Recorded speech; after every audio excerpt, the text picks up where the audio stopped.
It's Friday Coffee, your mortgage man Eric. And today we're going to talk about the hot topic, what's going on in the market, what is the temperature of the market, are housing values going backwards, are we going to be in a full-blown housing implosion, rates are going up, what is going on? So I'm going to give it to you in real time. I'm going to give you my honest to goodness opinion on it. And I got another topic to share with you as well, which is regarding medical collections. We've made some process in this regard, in this guidance of medical collections and how it affects your credit scores. And this went live July 1st. So listen up, here we go. Effective July 1st, medical collections aged between 6 and 12 months. Now this is where it kind of gets interesting, like, really? 6 and 12 months? But, you know, I don't write the rules. I am glad that there has been some progress on this. I've never thought medical collections should really impact one's score, but it has. So here's the change. Medical collections aged between 6 and 12 months will no longer show up on your credit report. Okay, that's good, right? So that's not going to impact your credit scores in that behalf.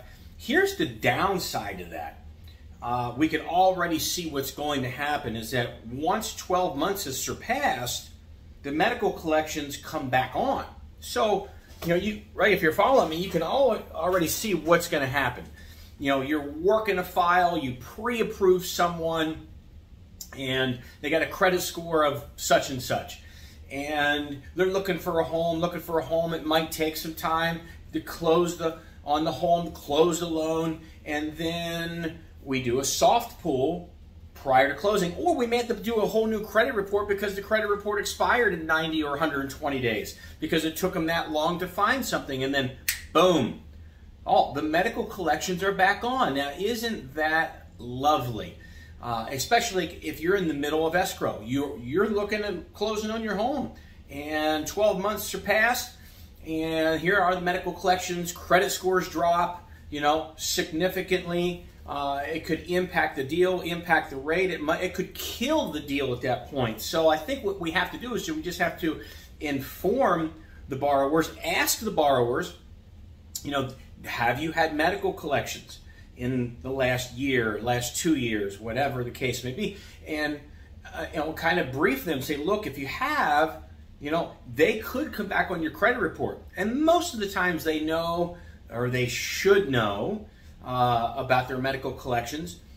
So that's some interesting progress. I think we need to, you know, it's either one way or another, because you can already see there's going to be some people caught in the lurch with this. 12 months later, the medical collection pops on, and they thought they were going to get in the home, and now they can't get into the home because in the last minute, in the 11th hour, in the witching hour, you know, the lender delivered him bad news, and, you know, it's the big bad lender at that point who gets the blame. But, you know, anyhow, that's some interesting guidance that came out recently on medical collections. Now, let's hop into the market update.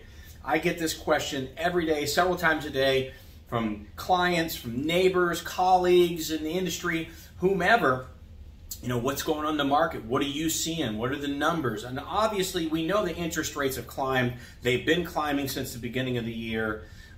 Depending on credit score, loan program, you know, you're in mid to high 5s to low 6s, somewhere in that vicinity as far as rate. Now, the market as a whole, I'm seeing a mixed bag of things that are happening locally here in the Phoenix market. There still are pockets out there that are still hot. You know, Scottsdale, heavily sought after, Gilbert, heavily sought after zip codes that, you know, are still being bid full price or even overbidding. So there still is some of that going on. Yes, the majority of the Phoenix market has tempered. And what I mean by that is, you know, it's starting to come back around to a normal market or a normal seller's market. Look, we're still sitting, these are end of June numbers, at 2.3 months of inventory. A normal market is 6 months of inventory. Now, you go back 3-4 months, we were at 2 weeks of inventory. So we're moving in the right direction, but by no means have housing values going backwards. Do I think housing values will go backwards? No. At this point, that's not my consensus. I do think that we're going to get back to some normalcy where people are not overbidding $50,000 on a home. You know, so you'll see some more normalcy where you're not gaining 20% equity on your home in a year either. That's craziness, just insanity that we were looking at as a market. So when we see a home that's listed at $600 and they have a price reduction to $570, that's probably where the home should have been priced at on day one. But the sellers and some listing agents have got spoiled in this environment that we've been in. Oh, well, I'm pulling up comps that are $550 that's listed for $600. And, you know, you got it. You get $610, $625 for it. So those days, I think, are kind of done. And again, it does not mean that the housing values are going backwards and we're into a housing recession. It doesn't mean any of that at all. Now, do we have more inventory? Did sales go down from month prior to this month? Yes. Did sales go down from sales a year ago to sales this month?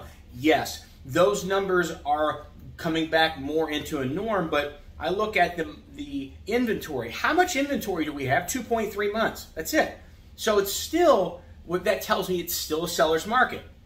We're going back into more of a normal seller's market, but we are seeing some concessions, which is fine. You know, if you offer list price on a home that's priced correctly, not wishfully and, you know, where things were at 2-3 months ago, you know, you can get some concessions from the seller. So we're starting to see that come back. Now, what am I seeing in other parts of Arizona and other parts of the country? I'm still seeing homes in the Show Low, Pine Top area that are being bid asking price and over to acquire them. So I'm still seeing that happening. Your VRBO type style homes are still going for top dollar. Doing home loans in other states, Indiana, Alabama. So I'm still seeing some aggressiveness there, but it's in the price point, right? I mean, if you can pick up a $150,000 home in a nice subdivision in Alabama, that's 25, 30, 35-year-old home, but it's built well, it has all the amenities, it's going to be overbid and multiple bids, right? I mean, think of that price point, 125. That's almost unheard of. 150, 175. In today's world, that's basically unheard of. So you're going to see some aggressive behavior in those regards. So with that said, I have a mixed bag of feelings about the current environment. Here's what I say is that let's see what July's numbers are going to say and August's numbers. Keep in mind, in Phoenix, July and August are typically your two slowest months of the year. And they haven't been the last 2 years because of the refi boom and the COVID pandemic and everything that brought on just some crazy behaviors in the real estate market. Now, kind of back to some normalcy. And we're starting to see normal behavior, especially here in Phoenix, July, August. It's always been slow prior to the pandemic, and guess what? It's slow now. So it doesn't surprise me because we're supposed to be slow during these months.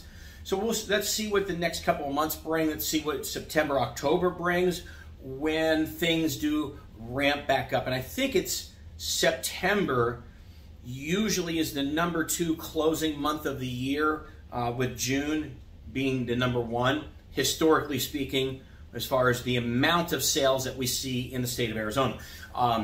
So let's see where September comes in at. Those numbers are going to be very interesting before I, kind of predict anything else.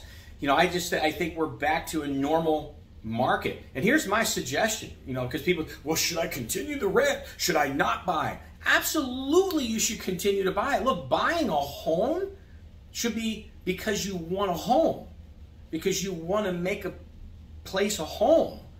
you want to raise a family, or you want to not pay rent, and you want to paint the walls, whatever you want to paint the walls.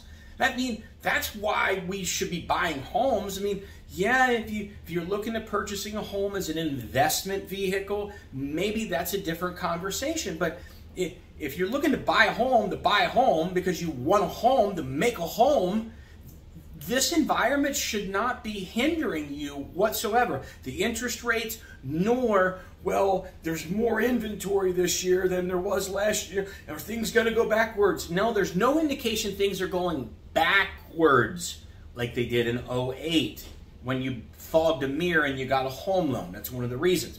So keep that in mind. That's my advice. If you want to buy a home, then buy a home. It's still better than renting. I mean, that's 100% interest, right? 100%. I mean, I'm never going to own it. And rents today are ridiculous. So keep that in mind. Buy a home, own the home, do what you want with the home, raise a family in a home. And anything and everything is cyclical, especially real estate. The rates, they'll go back down. And there's a cliche that's going on out there that says, buy the home, date the rate. I like that because it's a good analogy of where we're at right now. And if you go back, historically speaking, in time, oh my God, we're in the high fives. That's not that bad. I mean, we have been so spoiled with low interest rates. So perspective, read your historical graphs, your historical data. You'll see that it wasn't too long ago. 01, we were in the 6s. 1999, we were in the 7s. I mean, so put it into perspective. It wasn't long ago when we were at these rates. 05, we were still in the 5s. Keep that in mind. Anyhow, with that said, it's Friday Call, your mortgage man, Eric, baby. 602-757-2171. See ya.